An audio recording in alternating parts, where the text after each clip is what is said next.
মেশকাত ও তিরমিজি শরীফে এই হাদিসটি আছে।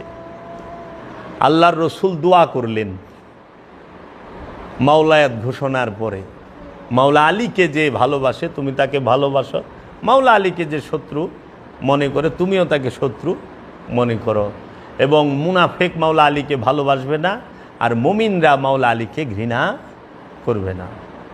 যদি কেউ ওলি হইতে চায় তার মাওলার আলীর দরজার সামনে গিয়ে ভিক্ষা চাইতে হবে মাওলা আলীর কাছে।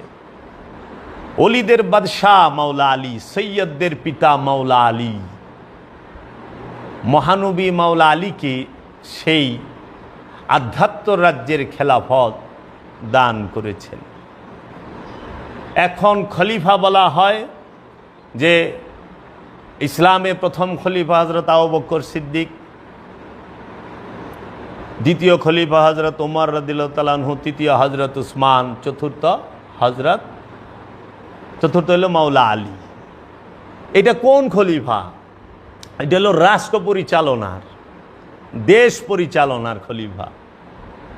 দেশ পরিচালনার খলিফা জনগণের ভোটে হয়েছে।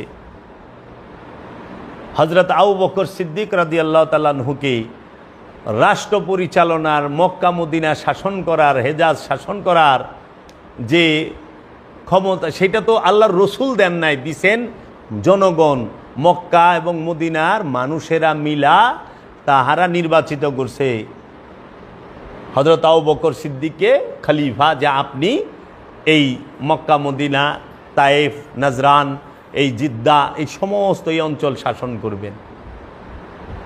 আর মাওলা আলীকে মহানবী খলিফা নির্বাচন করেছেন জিলহজ মাসের 18 তারিখে গাদিরে খুমের মধ্যে, এই বিদায় হজ করে আল্লাহর রসুল যখন মদিনায় যাচ্ছেন। তাই হযরত আবু বকর সিদ্দিক হচ্ছে জনগণের মনোনীত, জনগণের ভোটে নির্বাচিত খলিফা। আর মহানবী হচ্ছেন, মাওলা আলী হচ্ছেন মহানবীর নির্বাচিত খলিফা। আধ্যাত্ম রাজ্যের রাষ্ট্র পরিচালনার খলিফা তো মহানবী মাওলা আলীকে দিয়া রাখেন নাই, রাখছেন এই রাজ্য, হৃদয় রাজ্য পরিচালনার খেলাফত, এই সিনার এলমে তাসাউফের রাজ্য পরিচালনার খেলাফত মহানবী মাওলা আলীকে দিয়া রাখছে। তাই মাওলা আলী হচ্ছে মহানবীর নির্বাচিত খলিফা, যেইটা এই প্রত্যেক যুগে যুগে অলি আল্লাহরা তাদের এই নূরের সিনার এলেম দিয়ে খেলাফত দিয়ে যান তার খলিফাকে।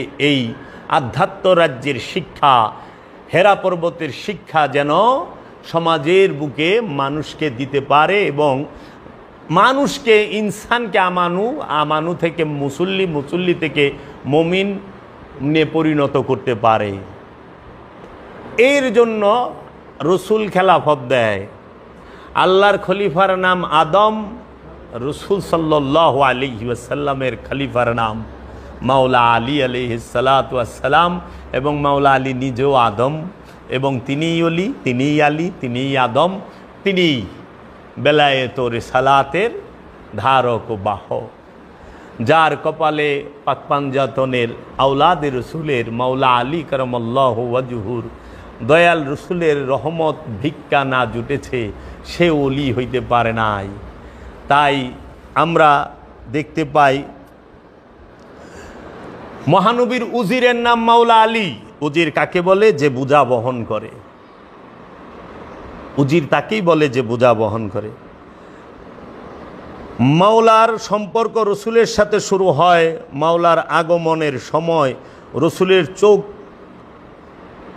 মাওলা আলী তিনি চোখ খোলেন না। মাওলা আলীর আগমন কাবা ঘরের ভিতরে 13ই রজব। আবার মাওলা আলীর আগমন রজব মাসে, মাওলা আলীর শাহাদাত রমজান মাসে, মাওলা আলীর বেলায়েত, মাওলা আলীর আগমন রজব মাসে, মাওলা আলীর বেলায়েত প্রাপ্ত হন জিলহজ মাসে, মাওলা আলী কারামাল্লাহু ওয়াজহু শাহাদাত হন রমজান মাসে। আল্লাহ রসুলের যে 27খানা যুদ্ধ হয়, 26টা যুদ্ধে আলমদার ছিলেন মাওলা আলী কারামাল্লাহু ওয়াজহু। 26টা যুদ্ধের পতাকাবাহী মহানবীর পতাকা সবসময় মাওলা আলীর কাছে থাকত। আলমদার মুস্তফা বলা হয় যে মহানবীর পতাকা বাহী। তাই কাবা, পবিত্র কাবা শরীফের ভিতরে মাওলা আলীর আগমন। মাওলা আলী চোখ খুলেন না, সর্বপ্রথম মাওলা আলী চোখ খুলেছেন রাহমাতাল্লিল আলামিন যখন মাওলা আলীকে এসে কুলে নিয়েছেন। চোখ খুলে সর্বপ্রথম মাওলা আলী মহানবীর নূরের চেহারা মোবারককে দেখেছেন, এবং তিনি যে আল্লাহর রসুল, আল্লাহর হাবিব, সর্বপ্রথম সাক্ষীটা এই মাওলা আলী দিয়ে দেন, আল্লাহর রসুলের নবুয়তের ডিক্লিয়ারেরও পূর্বে। হযরত উমর মাওলা আলী সম্পর্কে বলেছেন, লাউলা আলীউন হালাকাল উমর, আলী না থাকলে উমর হালাক হয়ে যেত, ধ্বংস হয়ে যেত। এই মাওলা আলীকে যখন মাওলায়াত দান করলেন, মাওলার অভিষেক হইল, তখন হযরত উমর আয়েশা বললেন খোশাবদের, ইয়া আলী ইবনে আবু তালিব, আপনি আমাদের অভিভাবক। হযরত আবু বকর সিদ্দিক রাদিয়াল্লাহু তাআলা আনহুর আধ্যাত্ম রাজ্যের ইমাম হচ্ছে মাওলা আলী। তাই মাওলা আলী হচ্ছে আমিরুল মুমিনিন, সমস্ত মুমিনদের একমাত্র আমির হচ্ছে মাওলা আলী কারামাল্লাহু ওয়াজহু। আল্লাহর হাবিব বলছে, আনা মিন আলী ওয়া আলীউন মিন্নি, আল্লাহুম্মা ওয়ালিমান ওয়ালাহু ওয়া আদিমান আদাহু, লা ইউহিব্বু আলী মুনাফিকুন ওয়ালা ইয়াবগুদুহুম মুমিনুন। আমি আলী হইতে এবং আলী আমা থেকে। ওগো মাওলা, যে আলীকে ভালোবাসে তুমিও তাকে ভালোবাসো, এবং যে আলীর সাথে শত্রুতা করে তুমিও তাকে শত্রু হিসেবে গ্রহণ করো। মুনাফেক কখনো আলীকে ভালোবাসবে না এবং মুমিনরা আলীকে ঘৃণা করবে না। মেশকাত ও তিরমিজি শরীফে এই হাদিসটি আছে।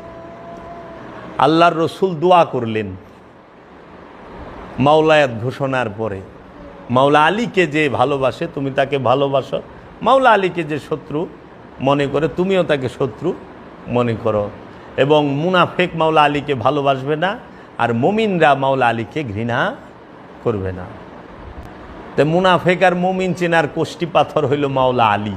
ইয়া আলী কইলে যে রাগ হয়, যার সমস্যা হয়, যে মনে কষ্ট নেয়, বুঝতে হবে এই মুনাফেক। আর ইয়া আলী বললে যে খিলখিলায়া হাসে, তার মুখ উজ্জ্বল বরণে আসে, বুঝতে হবে এটি আশেক প্রেমী। এই ঘোষণাটি আল্লাহর হাবিব দেওয়ার পরে মাওলা আলীকে, তারপরেই কোরআনের এই আয়াতটি নাজিল হয় সূরা আল মাইদার। আপনারা যদি খেয়াল করেন 3 নম্বর আয়াতের শেষের অংশে আল্লাহ বলেন, আল ইয়াউমা আকমালতু লাকুম দীনাকুম ওয়া আতমামতু আলাইকুম নি'মাতি ওয়া রাদিতু লাকুমুল ইসলামা দীনা। আজ আমি তোমাদের দ্বীনকে পরিপূর্ণ করে দিলাম এবং তোমাদের উপর আমার নিয়ামতকে পরিপূর্ণ করিয়া দিলাম এবং তোমাদের জন্য ইসলামকে দ্বীন হিসাবে পছন্দ করিলাম। এই গাদিরে খুমে মাওলায়াত ঘোষণার পরেই আল্লাহ বলছেন, আজ তোমাদের দ্বীনকে আমি পরিপূর্ণ করিয়া দিলাম এবং আমি ইসলামকে দ্বীন হিসাবে পছন্দ করিলাম।